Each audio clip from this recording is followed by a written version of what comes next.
Hi everybody, my name is Amanda and I thought I would do a video log of what I'm about to go through for the next couple of weeks. I have had a series of eating disorders over quite a bit of my lifetime. So I am 33. I've always been a food hider and a sneak, and it just has always been something that I did. Like if my mom made a pan of brownies, I would think I was being like super crafty. Instead of like cutting out a brownie square, I would like cut a long line and just eat like these tiny little thin segments of brownies. But I couldn't stop myself from eating them, so you know, by the time I actually could tell myself, hey, I need to stop eating these brownies, I would have eaten like half the pan. But in my mind, I was hiding it because of how I was cutting them. I couldn't see how much I was eating. And so I struggled with that. I mean, I could eat breakfast like 3 times a day when I was a kid. I remember my family joking about that I would wake up first thing in the morning with, you know, like my grandma, who was the first one up, and I'd eat breakfast with her, and then a little bit later, like my uncles and stuff would wake up and I'd eat breakfast with them, and then my cousins would wake up and I'd eat breakfast with them, and I managed to get by a long time doing that, to where people didn't notice, you know, or 4 bowls of cereal in the morning before school because I would get up earlier, you know, and be able to eat before my parents were up. So it's just always been something I struggled with in terms of self-control. The summer after I graduated high school, I had some pretty significant back surgery, and I was on a liquid diet and bed rest for like nearly a month. And when I got out of the hospital, I had lost a ton of weight. I am around 5'8", 5'9". I went down to about 120 pounds, which doesn't sound like a lot if you think of people who are like anorexic, but for my frame, I looked sick. I, however, saw it as a good thing because I won first runner-up in my county's beauty pageant. They had said that they would have picked me if they hadn't considered me to be like medically fragile, because it was like a month or 2 after this really, really big surgery. They didn't think I was strong enough to go to the state fair. So I basically won a beauty pageant, and then I got some of my first jobs out of high school, which were in retail clothing. And I would just hear compliments all day long from customers that, you know, I was just gorgeous and did I model, and asked me, you know, where the clothes were that I was wearing because it just looked fantastic on me. And, you know, guys started noticing me. I felt like I fit in for kind of the first time in my life. I felt like people are noticing me for a good, you know, reason. And it was something I really tried hard to hold on to. However, the overeating and the lack of self-control eventually came back because I didn't work to lose that weight. It just happened. I crept up again. My first marriage was a failure. He was cheating before and after we got married with our mutual best friend. I was very, very depressed at that time. Didn't want to go through with the wedding, but I didn't know how to stop it. And I got up to about 190 pounds at that time. Was very, very ill, and doctors told me I was basically pre-diabetic and that I needed to get my eating under control. Since then, I've just kind of fluctuated up and down in terms of, you know, I'll get on a workout routine and I'll do really great and I'll lose a bunch of weight and get strong, and then it's like a switch just clicks off and I don't do it anymore and I eat everything in sight, and the weight comes back pretty quickly. These last 6 months have been pretty trying. I lost my last grandparent in December. I lost my last grandparent in November. I lost my favorite cat in December, and about a month ago, my best friend and I, broke up. And so I stopped working out, I started eating again.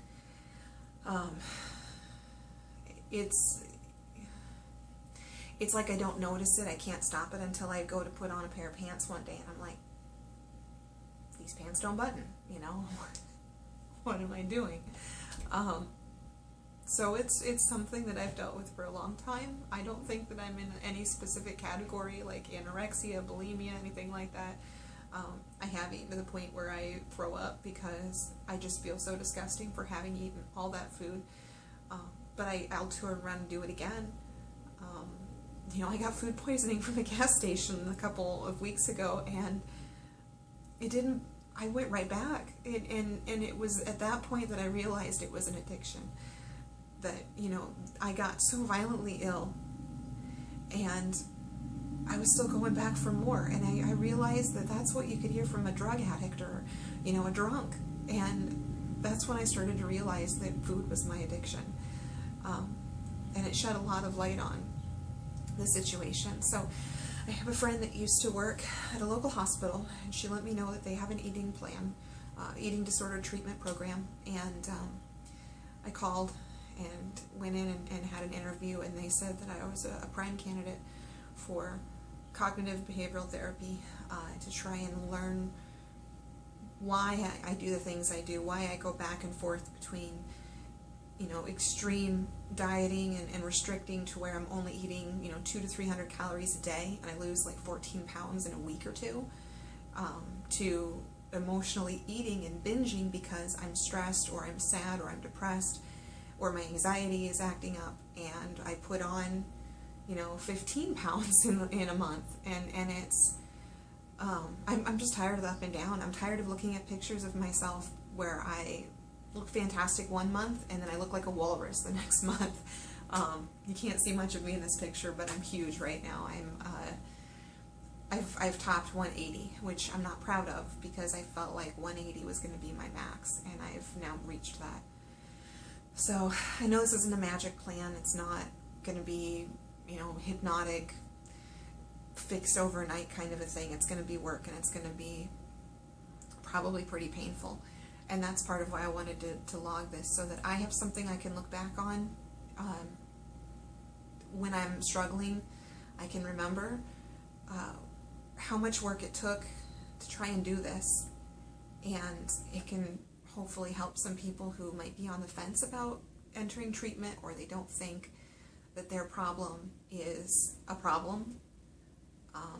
Because personally, I think food is probably one of the hardest habits to kick, because yeah, drugs and alcohol are super addicting and really bad for your health, and you see people who are homeless over them. But if you get somewhere where there are no drugs and there is no alcohol, you can detox. You can get a clean slate, and it's what you choose to do from there that makes the difference. You can't go off of food cold turkey. It's everywhere. It's at work. It's at home. It's at family gatherings. It's at celebrations of any kind. The hotel I'm staying at has free cookies. I walked in to sign in for my hotel room, and they've got free breakfast in the morning and free home-baked cookies. It's everywhere. It's like there's a drug dealer standing on every street corner, at every gas station, at every family reunion, and they're just like, hey, a little bit of heroin won't hurt you. It's okay. You know, and it's not cool. So I probably have run off at the mouth. So this is my hotel room that I'm staying at. It's really pretty small. But I've got everything I need to survive, basically. So there is my cross-stitch corner with my cross-stitch stand and my LED light with magnifying glass. I'll go look at it. And yeah, I can't really see it very well because of the light. I've got a microwave and a refrigerator, so I can get, you know, some food items that I can keep in the hotel room, because they feed us breakfast and lunch but not supper. I have to do that on my own, and that's something that's going to be a problem. There's my bed with my clothes and my personal items, I'm going to need to bring my laptop or my tablet next time to do this.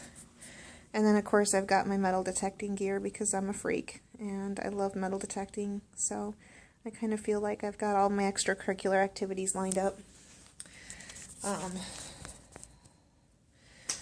So that, I don't necessarily have a whole lot of time on my hands, because I think sitting in here will really kind of drive me nuts.